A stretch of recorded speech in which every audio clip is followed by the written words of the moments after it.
and with the local school board. No one at the town hall meeting in a Legion Hall called for the accused to be taken out of school, but they did want answers. I'm a teacher. I'm not a counselor or trained to deal with these sorts of serious problems. And we're not getting much help from the justice system. And I'd certainly like to see something to take some of that pressure off of us and quit throwing your problems in our doorstep. Campbell replied the issue was a provincial matter. The murder has put an enormous strain on the community. Last week, a school dance was canceled because the accused young offender wanted to go. And this evening, a group showed up in front of the Legion Hall. They say the accused is being tried by the media. As far as they're concerned, he's guilty, and they're going to push him right to the end. And what's he supposed to do? Run and hide all his life?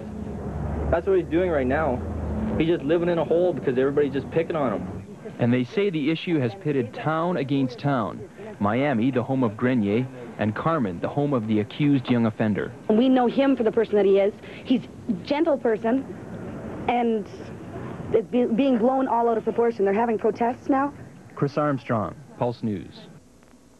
The John Howard Society received a check from the Provincial Minister of Justice, Jim McCrae, today. The society was formed 25 years ago with the intention of providing services to persons and groups who are involved in any level of crime rehabilitation in the system, constructive reform to the justice system, and to stimulate the concern and participation of the community in crime prevention. As Scott Dickey, the executive director of the society, tells us, the money will be used for implementation of a new program aimed at educating younger people about the criminal justice. We'll be going towards the development of a curriculum for a community education program. The program, we've come up with the idea of what we want to do, which is to take the Young Offenders Act into the junior high level schools in Brandon as well as southwestern Manitoba. Basically to educate those students on their responsibilities to the Young Offenders Act and then the criminal justice system. The money that we got today basically is to develop the package of what we want to deliver to those students. Some of the programs the John Howard Society is responsible for are fine option programs, general intake services, an employment strategy program, and an adult literacy program aimed at achieving functional literacy for its participants. Provincial Minister of Justice Jim McCrae was on hand to present the check on behalf of the provincial government, and he took the opportunity to note that the John Howard Society does more than just provide services for people in criminal rehabilitation. Much, much more. It would be incorrect to suggest that the John Howard Society's only goal is to work with and assist people who have found themselves in difficulty with the law. And certainly that is an important part of their work. But as we see today, the John Howard Society, as part of, they're members of our communities too, and they're as much interested in the prevention of crime and keeping people from getting into difficulty in the first place. I mean, every time people come into the system, that puts more pressure on the John Howard Society too. So we all have the same goals, I believe, in mind. And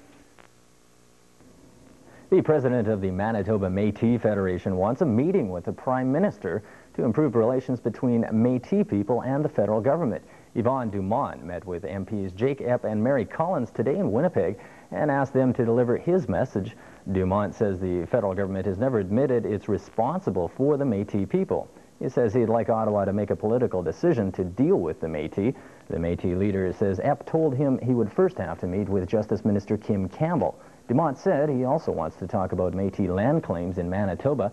The Supreme Court of Canada has ruled that the Manitoba Métis Federation can take Ottawa and Manitoba to court to try to prove laws passed in the 1870s and 1880s took their land away and violated the Constitution. A Manitoba Court of Queen's bench trial is expected this spring. A research team at Winnipeg's Health Sciences Centre is on the verge of improving a drug that helps organ transplants. Research coordinator Dr. Randall Yatskoff says an improved type of cyclosporin will be tested in North America to see if it prevents transplant patients from rejecting their new organs. Yatskoff adds they're hoping that new drug doesn't have the side effects of the old drug. The Manitoba Health Research Council and Sandoz Canada, a Swiss-based pharmaceutical company, donated $350,000 for the study. Oil companies are being warned the Manitoba government won't stand for much higher gasoline prices. In letters to the oil companies, Consumer Affairs Minister Ed Connery says he has indicated Manitoba will slap controls on gas prices if they keep rising. He says the government's main concern during the Persian Gulf crisis is protecting consumers from price gouging. Connor is to meet with oil executives this week to outline government options. Tory MP Stan Corbett says he and his common colleagues who are heading for Iraq are prepared to speak with anyone who can help.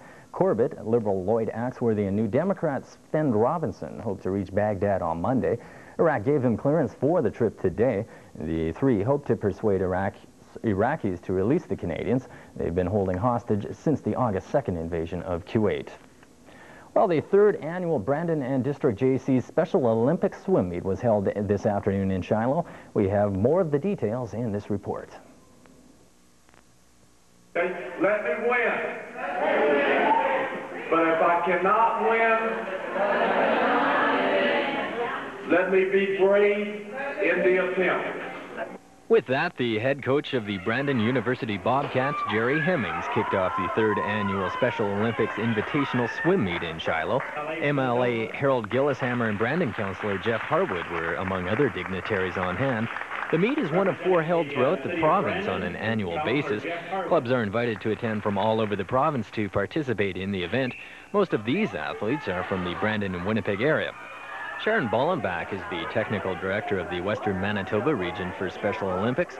She told us that while this particular event is not a championship competition, it is important for the participants. This particular meet is not a qualifying event for any further competition, so it's not a qualifier for provincial games or anything like that. It's an invitational meet that allows our athletes to get another experience in a competitive situation.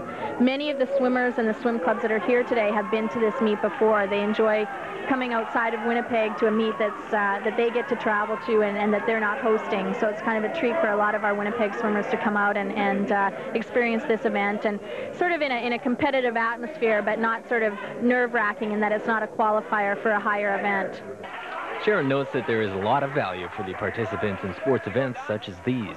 There's a lot of things that you get from competing in sports, whether it be social, the opportunity of learning the experience of winning or losing, and just these guys train a lot. They practice once a week in their swim clubs and prepare for events such as this, and so it's an opportunity for them to sort of show their stuff, and they all have a good time.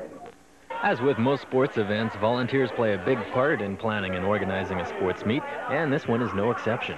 We probably have around 20 to 25 volunteers out here today. People who are on the organizing committee, people who are looking after the awards area. We have timers, marshalers who are getting the athletes up to the start line, people who are looking after the awards area. We have a typist back in the office who's doing results as they happen. So there's a lot of people and a lot of behind-the-scenes people that you're not going to maybe see out here on the pool deck, but people who have put a lot of work into putting on the event. Taking a look at the Western Manitoba forecast, tonight a few cloudy periods, light southwest winds with a low of -3. Variable cloudiness for Sunday, light winds becoming southwesterly in the afternoon and a high near 7 degrees. The low Sunday night near -6. Monday's outlook mostly cloudy and windy, a high near 3 degrees expected. The probability of precipitation 10% for tonight, 20% for Sunday, and 20% for Monday as well. Taking a look at the temperatures around the region this hour, Portage is 3. It's 3 in Winnipeg as well. Dauphin reports 2 degrees, -4 in Pilot Mound. Melita +2 this hour. Clear Lake -2. Broadview's in at 0 degrees. It's -1 in Yorkton and +7 degrees in Minot.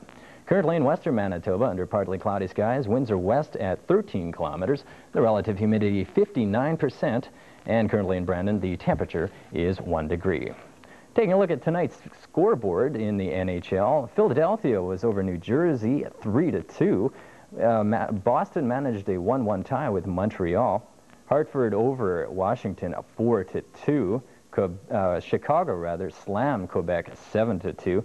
The slumping Calgary Flames managed a 3-3 tie with Buffalo.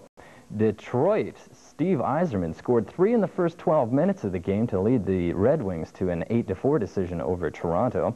St. Louis won their 8th straight game with a 3-2 decision over Minnesota, and Pittsburgh and Los Angeles no score available at this time.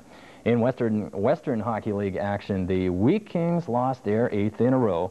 They lost 5-2 to the Prince Albert Raiders. Kamloops lost to the Medicine Hat Tigers 6-5. It was Moose Jaw over Saskatoon 5-2. Portland and Victoria no score after the first period, and Spokane won Seattle no score after the first period. In Manitoba Junior Hockey League action, the Dauphin Kings dumped the Portage Terriers 9-4. In Canada West Hockey League action at the Sportsplex, Kelly Anderson scored 3 times to lead the Brandon University Bobcats to an 8-2 victory over the Lethbridge Pronghorns. Finally, in basketball action at the University Exhibition, the Brandon University Bobcats 109 over the Regina Rogues 94. And that wraps up our look at news, weather, and sports for this evening. Thank you for watching. I'm Jamie Aiken. Have a good evening.